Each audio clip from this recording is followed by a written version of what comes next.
Empathy is often misunderstood. It's been labeled as softness, as fragility, even as a flaw. Society has conditioned people to believe that to feel deeply is to be weak. But this is a lie that benefits manipulators, especially narcissists. See, narcissists thrive when those around them doubt their own power. And there's no greater threat to a narcissist than someone who sees everything and still chooses to love. That's where the super empath comes in. A super empath doesn't just feel other people's emotions, they absorb them, interpret them, and often carry the weight of others in ways no one sees. This gift, this deeply rooted sense of awareness, makes them attuned to subtle shifts in tone, body language, and energy. While others might miss the manipulation, the super empath sees it. They might not always call it out, but they feel it before it becomes obvious. That's power. That's discernment. And discernment is a form of intelligence that no narcissist can counterfeit. Where a narcissist reads people to exploit, a super empath reads people to understand. One is rooted in control, the other in compassion, That's the difference. And that's why empathy, real empathy, is not weakness. It's a weapon of light, because light reveals.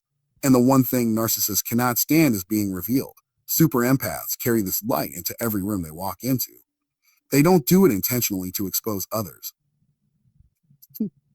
They're just wired for authenticity, but their very presence disrupts deception.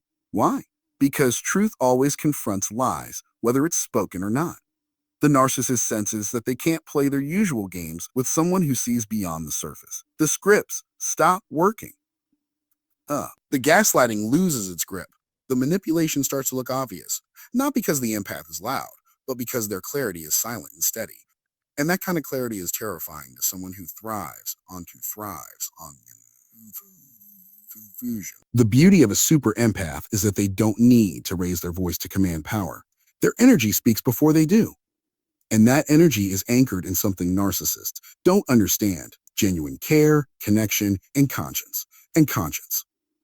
A narcissist lives in a constant state of image maintenance. They craft illusions, they wear masks. But the empath, they live in the real. They listen deeply, feel honestly, and act with intention. They don't just know the truth, they carry it. And that's why their empathy becomes their defense. Not because they fight dirty, but because they don't fight at all. They just stand in truth. When a narcissist encounters a super empath, something strange happens. At first, they might mistake the empath's kindness for naivete.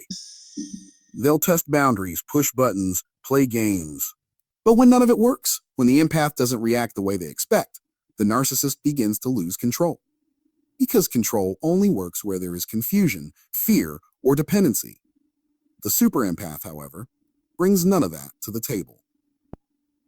What they bring instead is insight, emotional maturity, and a refusal to abandon themselves for the comfort of another's ego. That refusal is the final blow. A narcissist cannot silence someone who knows who they are, and the super empath, after enduring enough, becomes unshakable. They no longer internalize the shame projected onto them.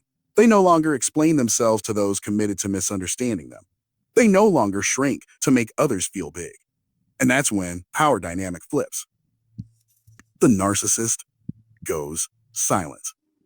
Not because they've changed, but because they've been disarmed. Not by force, not by manipulation, but by something far more dangerous to their illusions. Unwavering, unrelenting, unapologetic empathy, narcissists operate through noise. They need distraction, chaos, drama, because all of it keeps people off balance. When you're spinning emotionally, you're easier to manipulate. When you're constantly reacting, you're not thinking clearly. This is where narcissists thrive. They poke at insecurities, stir conflict, and create emotional confusion on purpose. It's not random. It's strategy. Every outburst, every guilt trip, every gaslighting comment has one goal: to keep you unstable enough that they stay in control. But the moment you stop reacting, the moment you refuse to play the emotional tug of war, everything shifts. This is the power of stillness. Stillness is not passivity.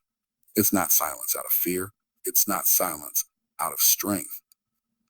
It's when you choose to stay calm while someone else is trying to provoke you. It's the moment you realize you don't owe a response to every accusation, every insult, every bait thrown your way. A super empath learns this through experience. After being pulled into emotional traps over and over again, they begin to see the pattern. They recognize that no amount of explaining or defending ever changes the narcissist. Why? Because the narcissist was never looking for understanding, they were looking for control. Stillness breaks the cycle. It confuses the narcissist. They're used to seeing people explode, cry, chase them for answers. They're used to having the upper hand by keeping others emotionally reactive. But when you stay grounded, when your face stays calm, your voice steady, your energy unshaken, they lose their grip. The manipulation starts to fall flat. The tactics that once worked effortlessly now seem ineffective. And that's where the silence becomes louder than anything you could say. It takes emotional mastery to remain still in the face of provocation. But super empaths are uniquely equipped for this. Their depth of feeling gives them an inner compass that others don't have. Once they understand the dynamic, they stop looking for closure from the narcissist. They stop trying to fix what they didn't break. And they stop trying to make sense of senseless behavior. Instead, they begin to conserve their energy.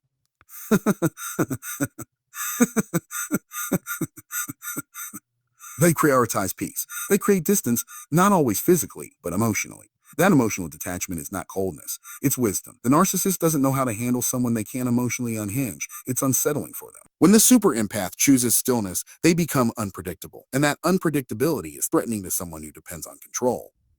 The narcissist will often escalate at first. They'll push harder, throw bigger tantrums, make louder accusations. But that's not power.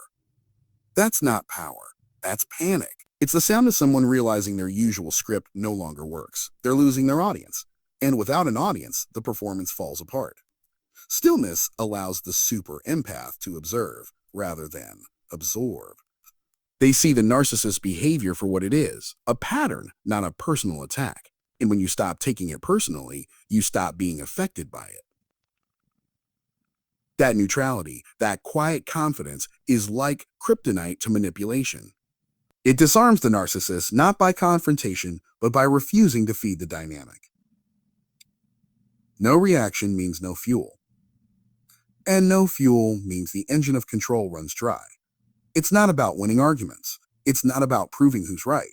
It's about maintaining your peace, your clarity, your self-respect.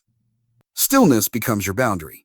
It becomes your power. You stop being a participant in their chaos and become an anchor in your own truth. And that shift changes everything. Because when you stop dancing to the beat of dysfunction, the music stops playing altogether. Boundaries are often misunderstood, especially by those who benefit from you not having them.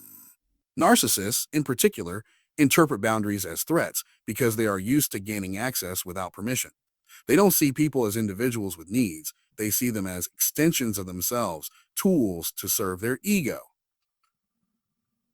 When someone with that mindset encounters a super empath who is naturally giving, understanding, and open-hearted, the narcissist sees an opportunity.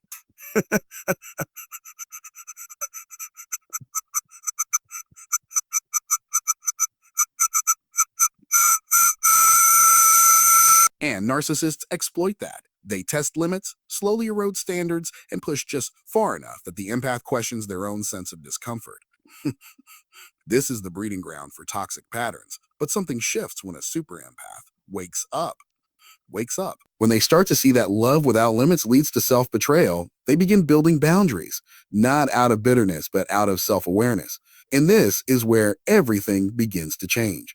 A boundary isn't a wall, it's a gate. It doesn't keep everyone out. It lets the right people in and keeps the wrong ones from walking freely through your soul. Boundaries are a declaration of self-worth. They say, I value my peace. I honor my time.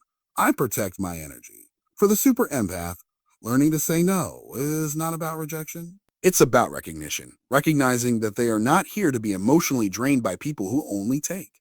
To a narcissist, boundaries are offensive. Why? Because they've become accustomed to entitlement. They believe they deserve access to your attention, your emotions, your reactions. your reactions. But when a super empath stops over-explaining, stops justifying, stops apologizing for putting themselves first, the narcissist begins to feel powerless. The dynamic they once controlled starts to crumble. And the empath, who once gave everything without question, and now gives with intention. Intention. They're no longer operating from guilt. They're operating from groundedness. Setting a boundary is more than a spoken line. It's a spiritual act. It says, I am no longer available for manipulation. I'm no longer available for emotional games. I'm no longer abandoning myself to make someone else feel comfortable. That kind of clarity is disruptive. And it's especially disruptive to someone whose identity is built on control. The narcissist may push back. They may gaslight. They may frame the empath as selfish, cold, or uncaring. But none of that matters when the empath knows the truth. Protecting your peace is not cruelty, it's maturity. As boundaries go up, clarity comes in. The super empath begins to see the narcissist not as someone to fix, but as someone to move away from. They stop investing in potential and start honoring patterns. The moment they stop trying to be understood by someone who refuses to see them is the moment they reclaim their power. Boundaries are what create that moment. They're not just about keeping toxicity out. They're about creating space for authenticity to grow. The beauty of boundaries is that they don't require conflict. They require consistency. You don't have to argue your worth. You don't have to prove your need for rest, respect, or reciprocity. You just have to live it. And the narcissist, who once thrived on the chaos of unclear limits, will find themselves shut out, not by force, but by design.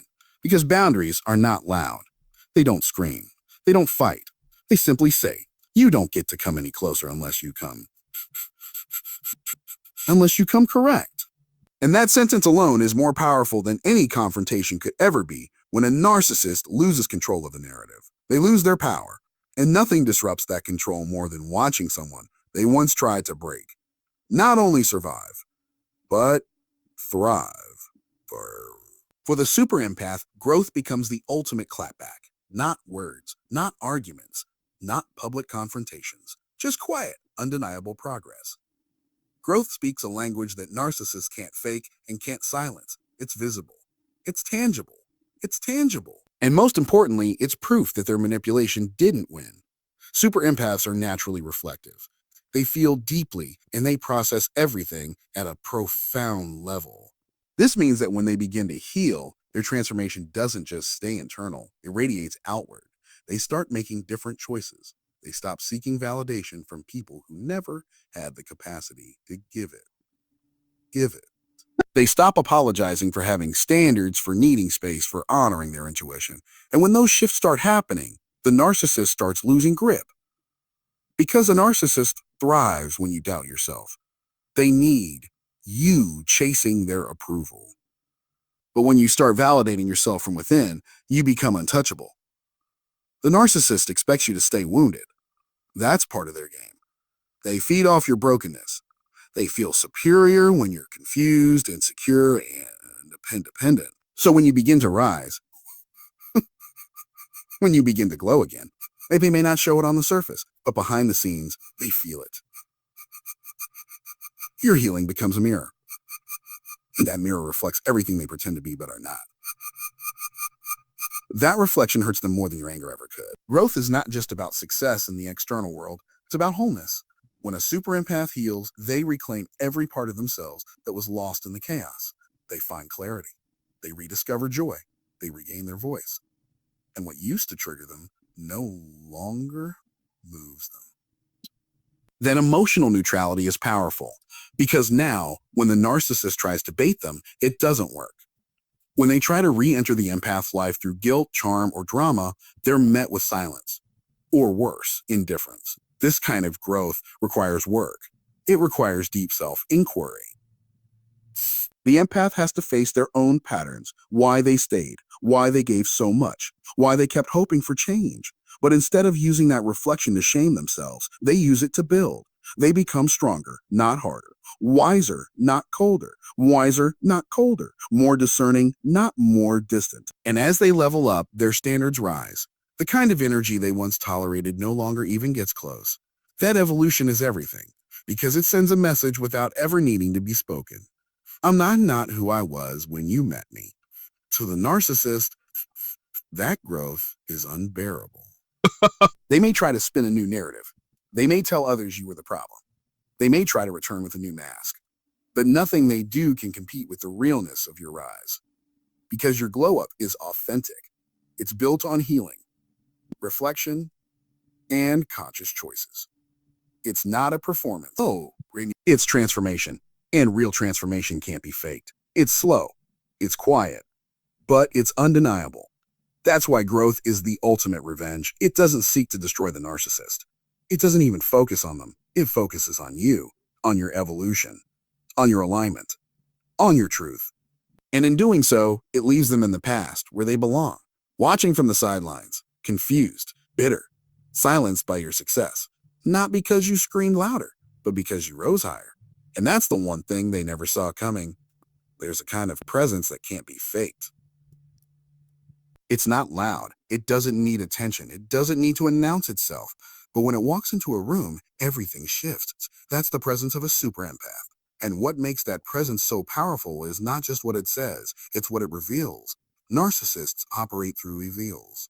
Narcissists operate through illusion. They construct false identities, build fake confidence, and perform charisma to mask deep insecurity. Their entire reality depends on people buying into the image. But when they stand in front of someone who is completely rooted in authenticity, the image starts to crack. Cue crack. A super empath's presence is disarming. It's grounded, sincere, and emotionally tuned in. They don't play games. They don't pretend. They show up real. And that realness makes pretenders nervous. Because when you're around someone who is genuinely self-aware, someone who carries integrity in their energy, it becomes harder to maintain a lie. The narcissist begins to feel exposed. Not because the empath is trying to expose them, but because the contrast between authenticity and performance is too obvious to ignore. It's not what the empath says that silences the narcissist. It's what they don't say. It's what they don't say. It's the fact that they don't engage in ego battles. They don't compete. They don't try to prove themselves. Their calmness is loud. Their peace is unsettling to someone who thrives on drama and attention. Narcissists depend on reactions, but presence doesn't give them that. Presence says, I see you and I'm not impressed. Not with arrogance, but with clarity. A narcissist wants to dominate the space. They want to control how they're perceived. But the empath's presence interrupts that control.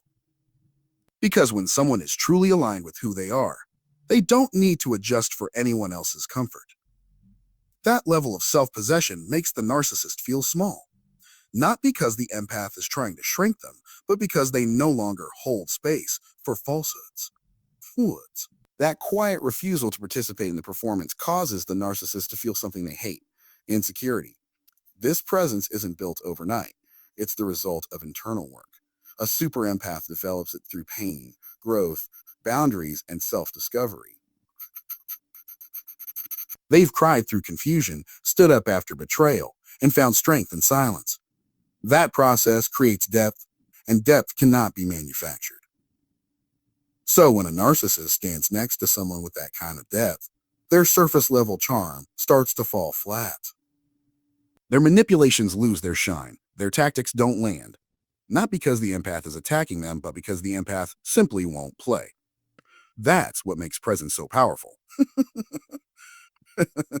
Form of communication that speaks louder than words. It says, I'm not available for inauthenticity. I don't respond to performance. I don't give energy to deception. The narcissist, who's used to commanding attention, finds themselves invisible in that kind of atmosphere. Because true presence can't be hijacked. It commands the space without trying to control it. It uplifts the room without dimming others. And it terrifies those who survive on pretense. Presence is what happens when someone has nothing to prove, and nothing to prove, and nothing to hide. That kind of person makes the narcissist feel powerless. Because power based on illusion cannot compete with power based on truth. The super empath doesn't need to expose the narcissist. They just need to stand in the fullness of who they are. And when they do, the narcissist's mask begins to fall, not because it was ripped off, but because it was never strong enough to hold up against the weight of authenticity.